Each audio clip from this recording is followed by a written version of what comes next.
ఈ వెహికల్ వచ్చేసి Honda Activa 6 జెన్. దీనికి ఇష్యూ అయ్యింది ఎయిర్ ఫిల్టర్ క్లీన్ చేయండి. ఎలా క్లీన్ చేయాలంటే ముందు డిక్కీ ఓపెన్ చేసి అక్కడ 12 సైజ్ మొత్తం ఆ 3 బోల్ట్స్ కూడా ఓపెన్ చేసేయండి. చేసేసి డిక్కీ స్టాండ్కి రాడ్ ఉంటుంది కదా, రాడ్ పెట్టేసి డిక్కీ స్టాండ్ పై పెట్టేసి సైడ్ ఉన్న ఎయిర్ ఫిల్టర్ కొన్న మొత్తం అన్ని స్టార్ స్క్రూస్ కూడా ఓపెన్ చేసేయండి.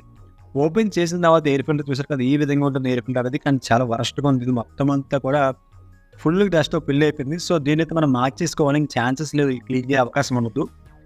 సో దీనికైతే కొత్త ఎయిర్ ఫిల్టర్ అయితే నేను వేస్తున్నాను. ఇంకా సీల్ కూడా ఓపెన్ చేయలేదు.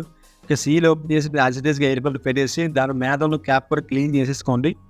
డస్ట్ కట్టట్లయితే లోపలికి క్లీన్ చేసుకొని యాజ్ ఇట్ ఈస్గా ఫిట్ చేసేది. బయట డస్ట్ ఉన్న పర్లేదు, మళ్ళీ యాజ్ ఇట్ ఈస్గా పడుతుంది. సో మొత్తం ఉన్న అన్ని స్క్రూస్ కూడా స్టార్ స్క్రూస్ బిగించండి. స్టార్ స్క్రూ మొత్తం బిగించిపోయినా మీకు చాలా ఇబ్బంది అవుతుంది. ఎందుకు ఇబ్బంది అవుతుందంటే ఎయిర్ లాక్ వచ్చే అవకాశం ఉంటుంది. సో ఇప్పటికీ కనుక నా ఛానల్ కనుక మీరు సబ్స్క్రైబ్ చేసుకోకపోతే వెంటనే సబ్స్క్రైబ్ చేసుకోండి. అలాగే పక్కన బెల్ ఐకాన్ కూడా ఆల్ క్లిక్ చేసేది. మా షాపింగ్ మీద విజిట్ చేయాలనుకుంటే గూగుల్ మ్యాప్స్లో క్రియేటివ్ వర్కర్స్ సెర్చ్ చేస్తే మీకు మా షాప్ లొకేషన్ వస్తుంది. సో దీనికి ఉన్న మొత్తం అన్ని స్టార్స్ కూడా బిగిన్ చేసి ఫుల్ టచ్ చేసేయండి. Stay tuned to creative workers and have a nice day guys.